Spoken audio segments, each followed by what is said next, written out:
Mic check. Trying out my alternative microphone here, so hopefully everything is going through okay. I've tried it before, so it should be working all right. But I'm sure you guys will let me know. This is Sports for Real with Coach Hall on this host college football playoff championship. Had a thriller last night between the Hurricanes and Hoosiers, and based on the past performances by the Hoosiers, people thought that they were going to just blow away Miami. I never thought that. I think Miami, to stay in this game, had to control the line of scrimmage. Um, for the most part, they got whipped up front. They had a couple of sparks in the second half. Fletcher popped one. He had a couple other nice runs. And then they went to the tempo with the passing game to get the last couple of touchdowns that they got. So it was a pretty interesting contest. And the way it worked out, we saw that Indiana can win a football game in multiple ways. In other words, just like they used to say, a good football team packs a good defense because you can take a good defense anywhere. Well, if you got a team that can win in different areas, you can pack that and take that also. And it paid dividends last night for Indiana because they showed you that they can win a game a lot of different ways. They ran the football. They were able to throw the football. They got a block on special teams, blocked the punt for a touchdown.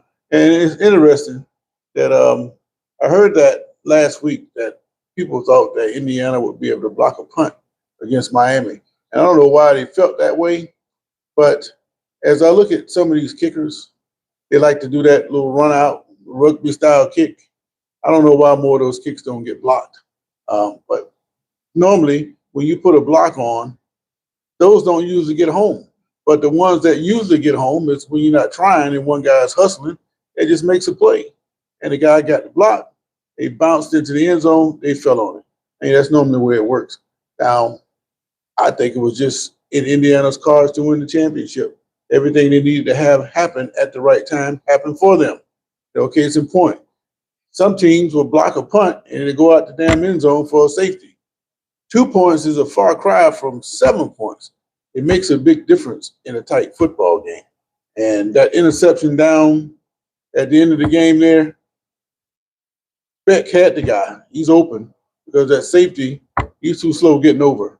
But since Miami didn't have a back coming out of the backfield to hold that damn cornerback, it was a big reason why this cornerback was able to drop and trail the route. Now, he wasn't really worried about it too much because he was supposed to have overhelp. But the safety, again, was late getting there. But Beck threw the ball more on a line instead of leading him toward the corner of the end zone. Had he thrown the pass like he was supposed to, then he had a great chance to complete that pass. And another ironic thing about that, you know, when you watch these games, like I've been watching them for 40 years, for over 40 years, there are certain patterns that go with these games. And you're not going to believe this, but I'm going to tell you anyway. The first down that Beck had, he came and he flipped the ball out, and that ball should have been intercepted. Then on second down, he threw the ball down the seam on a rope into traffic. That should have been intercepted. Well, when I look at games like that and I see quarterbacks getting away with murder, they're eventually going to get caught. Now, before I even say what I said, go back to C.J. Stroud. Those passes through a flip pass, he tried to force one in, and then he got picked off. Same thing was going to happen to Miami. So I said to myself, he's going to throw an interception. And I'd be damn it. The next play, the next snap after I said that, he throws that interception. It's almost like you're watching this game, but you've seen it already play out before a whole lot of other times. I called it before he threw an interception. I said, this man's about to throw an interception. Damn if he didn't do it. He had opportunities all night. He didn't make the play. He had opportunities. He didn't come through. Mendoza came through and he had to come through. He ran the football. They were hitting him late and beating him up and everything else. Ref wasn't calling it, fine. But when he had to make a play, he made the play. And that is the difference between why Indiana is a champion and why Miami is not. But you have to tip your cap to Miami for making it this far. They had a really big heart, and it took a team with the fortitude of Indiana to beat a team like Miami. What does that mean moving forward? Well, for both teams, now that they know that you can get to this level at those two institutions, they're going to start having opportunities to get better recruits. And I don't know how that will play out with Indiana because you want to have the same kind of thing that you've been dealing with before. So you want to have coachable kids. You don't want to have too many superstars because a lot of times superstars are uncoachable. Miami, on the other hand, they're going to start getting more and more local talent to stay home. If they had more local talent, say like what's on Indiana, that guy Pons, he's from Miami. So is Mendoza. And the guy that picked the ball off Sharp, he's from Northwestern. So that's three guys on Indiana that Miami could have had. But before you say, well, why didn't you go to Miami? Well, Miami didn't want him. Mendoza was a two-star recruit. He tried to go to Miami as a walk-on. They say, we didn't want you. I don't know the deal with Sharp and Pons. Pons, he didn't get much respect either. That's why he ended up at James Madison. So it's just like jobs. You know, all these coaching vacancies are open, and they get all these applications. And on any job that's ever had a vacancy, the right person for that job is in that application pile. It's up to the administrators or whoever making the decision to pick the right one. Mendoza came to Miami. He put his application in. He got rejected. Pons, Sharp, it goes somewhere else. It got rejected. And it's not just Miami. You take UNLV basketball. Greg Anthony. He was from Las Vegas. He got out of town and had to go play to some small school. And eventually they figured out, well, hell, we need this guy to come on back home. Brought him back in, made a big difference. Countless other examples out there where guys got out of town because they weren't recognized. I know right here at Florida State, they had a quarterback, Tony Roberts from Leon. He ended up going to Tennessee and Florida State right under the shadow of where he's from. They didn't even look at the man. Millions of examples of athletes getting overlooked by their local powerhouse college. So take it at what you want, but it happens all the time. JC, what's going on, man? Keep scrolling. What doesn't matter is your idiotic chatter. We don't care what you think. Just go away because you stink. Hey, you're rhyming, but to me, you're just a fake because all you're doing is trying to crash my show. But what in reality, you need to go. So if you want to come on, I'm just getting started with my flow. So you picking on the right one, chump. So get off my screen. As a matter of fact, make it a jump. All right, I'm gonna leave it right there. Nice try there, Albert. Come on,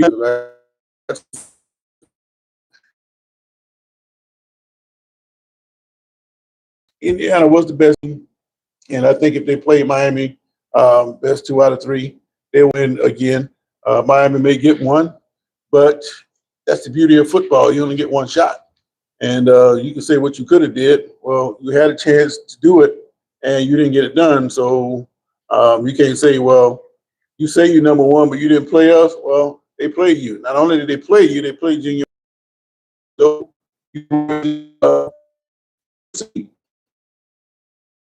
What better way for Miami to be positioned? And it was there for them. Indiana had just made a couple more plays than they did. But Miami was a good team all year. And I'm not surprised that it was a close game. And I've seen them play 5 or 6 times this year. Saw Indiana play 5 or 6 times this year. So I'm not surprised. But I told you guys going into that game, the big thing Miami had going for them was speed.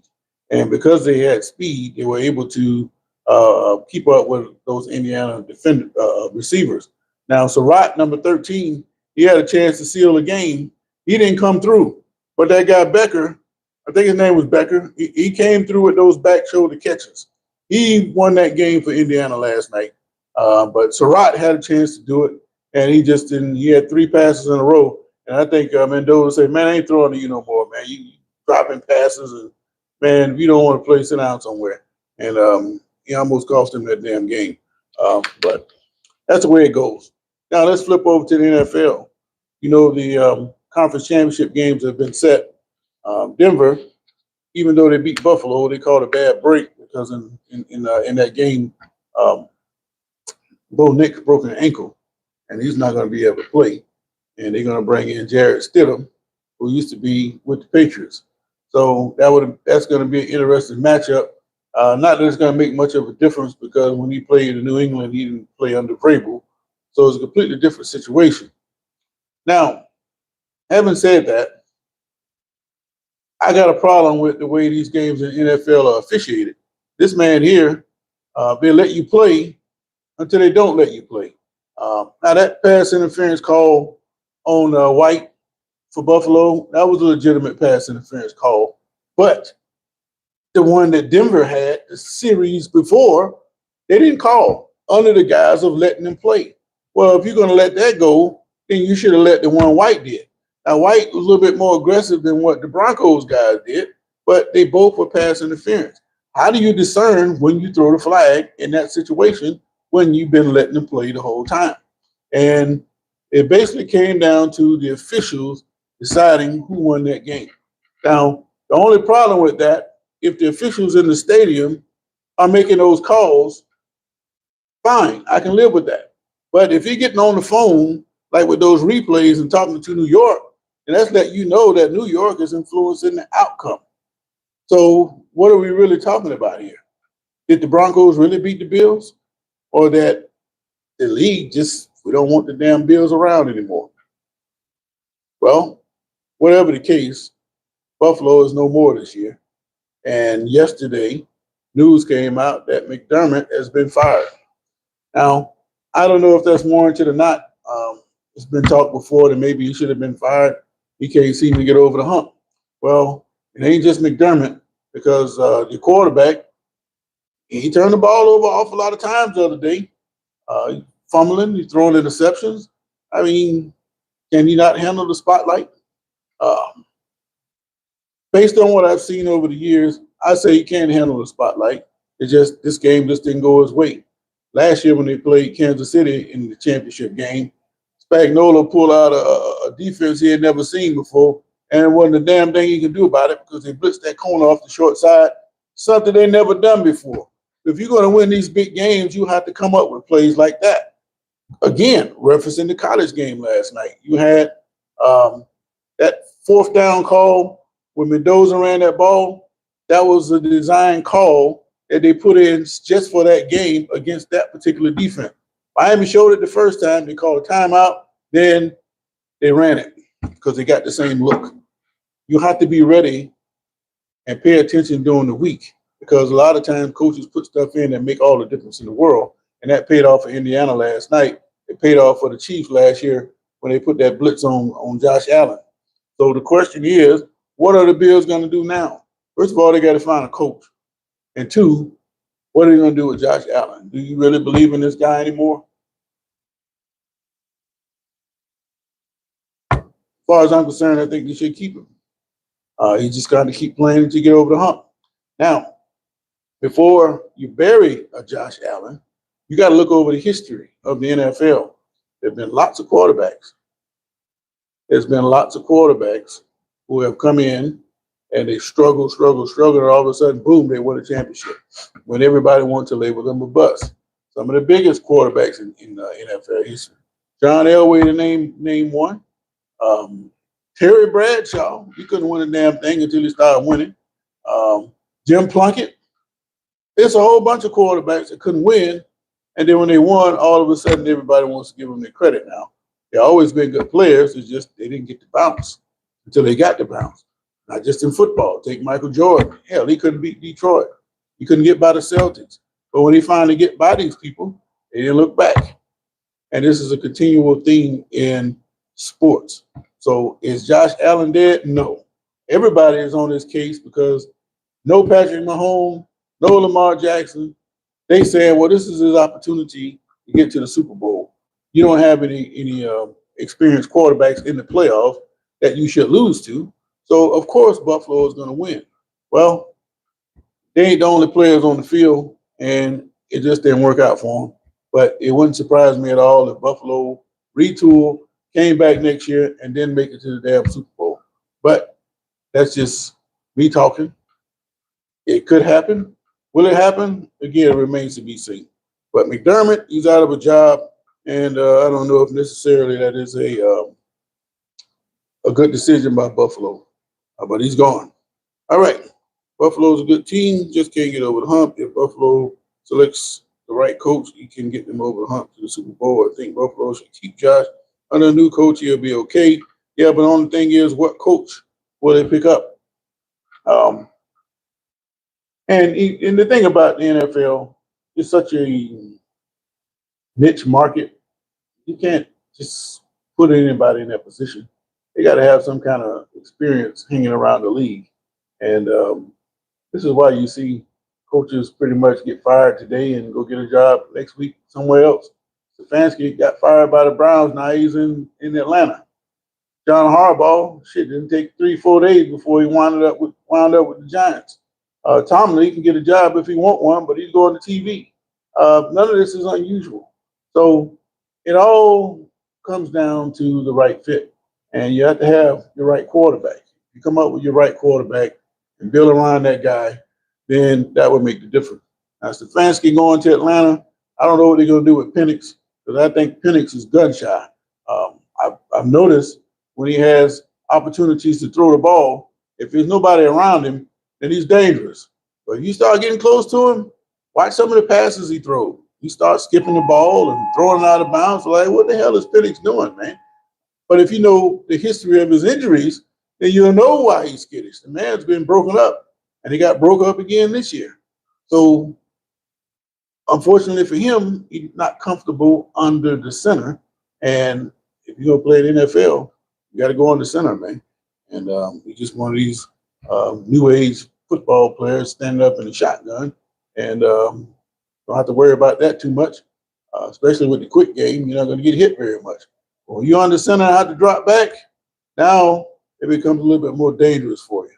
So just something to think about. All right. Miami hiring the Green Bay DC as their next coach. I forgot his name. Yeah, I saw that. And Jacksonville is in peril of losing a couple of their coordinators. They're up for a couple head coaching jobs. So I don't know how many vacancies are open left that are left open. I'm hearing Mike McDaniels, he's going to go get a coordinator job somewhere. Somebody said the other day on the radio that Detroit would be a good fit. And I think it would be a good fit because you got a coach that, like Campbell, who allow you to be creative and welcomes that kind of activity. And he probably would be a good fit in Detroit. So it's an interesting time to see where these guys are going to end up.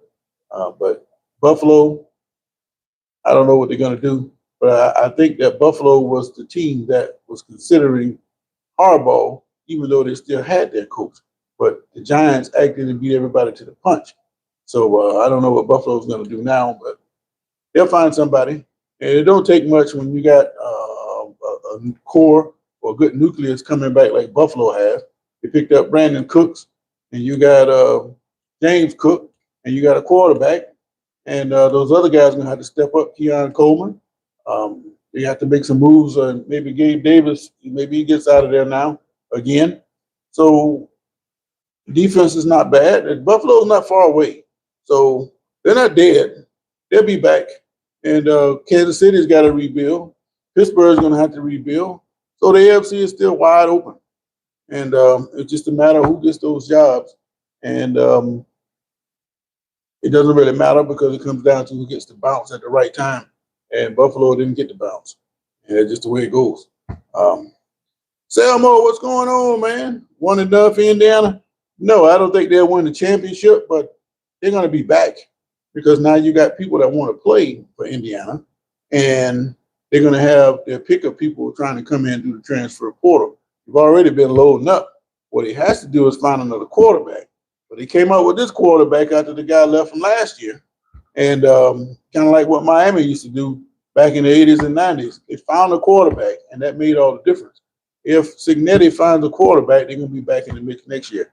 Will they win it? Probably not. But they probably make the playoffs because they're going to be a team that you got to deal with. But that's the beauty of the playoffs. Ain't none of this historical stuff. Oh, Ohio State would have been under the old system, probably have 2, 3 national championships now based on their history. But when you have to go out on the field and perform, you ain't going to win all the time. You got to actually play the damn game. And these upsets that you see, or so-called upsets, are going to continue to happen. But they are talking that the Big Ten and the SEC, which I don't think ever happened, they're talking about breaking away and doing their own thing, kind of like forming a professional league. You got a Big Ten, and they're going to bring in a whole bunch of teams in their conference, and that'll be like that division. And they will play against the SEC division, who will add even more teams. So you have 2 big giant conferences going at the national championship. Kind of like what you have in NFL with the AFC and the NFC. I don't think that's a good idea. I think that's going way overboard. But if they're talking about adding 24, anything over 16 teams, then count me out, because that's too many teams, and it renders the regular season pretty much useless. What is the point of playing a regular season if you're going to bring most of the damn teams in the playoffs? Don't make sense. But that's what they're talking about doing. So if they get anything over 16, I'm done. I think 16 is a perfect number. Nobody gets a bye. You got less teams griping on the fence, and anything 16 and over, they don't have much chance anyway. So 16 is a better number than 12, but 12 is also a great number to get people talking, and it makes it interesting as the season goes through. But if you talk about doubling that to 24, then the regular season has no more. There's no more suspense there, because most of the teams are going to get in, and everybody's going to be happy and whatever. So if you're going to do that, just get a pile of money and just divide it up, and don't even worry about the playoffs no more. Just divide it up between all the schools, because it's all it's about anyway. So like I say, if it gets past that, I'm gone. I see Selmo, lots of moves. The San Francisco DC is next head coach. Has he been hired already? I got to check on that. Not sure about that one just yet. But by the end of this week, we should have all those vacancies should be filled. These guys got to do those OTAs, and they got to get their off-season conditioning programs lined up. So they can't waste much time. So I expect by the end of the week, all this stuff will be cleared up. But anyway, I just want to come on and give my flowers to Indiana and knock off Miami in a great game. And I just say this: I am happy that Indiana won the national championship. I am not an Indiana person, but based on all the shit that they've been through up to this point as a program, the only thing that I regret for Indiana, I just wish they had to play Vanderbilt for the national championship. And to me, that would have been great, because you had 2 of the losingest programs vying for the national championship. And it wouldn't have been no, they got picked. They came through the brackets, and they played who was in front of them, and they won. So the only thing I regret for this game again is Indiana didn't get a chance to beat Vanderbilt. That to me would have been the perfect national championship. But as it was, they beat all the heavyweights. They beat the bell cow of the SEC, Alabama, in pummeling fashion. They beat the U, who everybody's think is back now, and all the aura surrounding the U. They beat the money factory up in Oregon. It's the best team in the nation. So congratulations to Indiana, and now it's time to get ready to come on back for next year. So I appreciate you guys chiming in with me. Hope you like and subscribe. I got to get up out of here, man. Beautiful week to be an IU student. Jason Whitlock, is this you? No goddamn Jason Whitlock. Go to hell with that. Signetti Kiffin, who you got next season? I don't think it's going to end well for Kiffin in LSU. And I just don't think it's going to end well. And I think Signetti will have a better year than Kiffin will. And I just don't think Kiffin, it's not going to last for him. He had everything set up for him in Ole Miss. He built that program. Why would you build a program that you got to the point where the other team was trying to go just for a few extra bucks? especially when Ole Miss would have paid you that money to stay there. In a lot of ways, it's just like Indiana. They hadn't won anything. They credited with some part of the 62 national championship, but they were too damn slow to keep up with the other two teams that was 1 and 2 that year. So they wouldn't have won no national championship in the playoff. So in a lot of ways, it's just like Indiana. So to me, it would have been a damn fool move for Signetti to move when they were trying to get him. Indiana hurry up and sew him up. Ole Miss tried to sew up Kiffin, but he had his mind made up to go somewhere else. And he's gonna go over there, and the pressure over there is gonna be a whole lot different in Baton Rouge than it would have been in Oxford. And we're gonna see how this guy cracks up before a national audience. So you keep an eye on that. But anyway, I got to get up out of here, man. The bell rang. Got to go sign in. Got kids coming soon. I appreciate you chiming in again. Let's have some breaking news. I'll catch you guys in the morning. And until then, I'm going to put out some basketball highlights. And I got a lot of that coming up in the next couple of days. So I appreciate you guys again. Have a great day. This has been Sports for Real. I am Coach Hall. And my Steelers, we didn't make the play.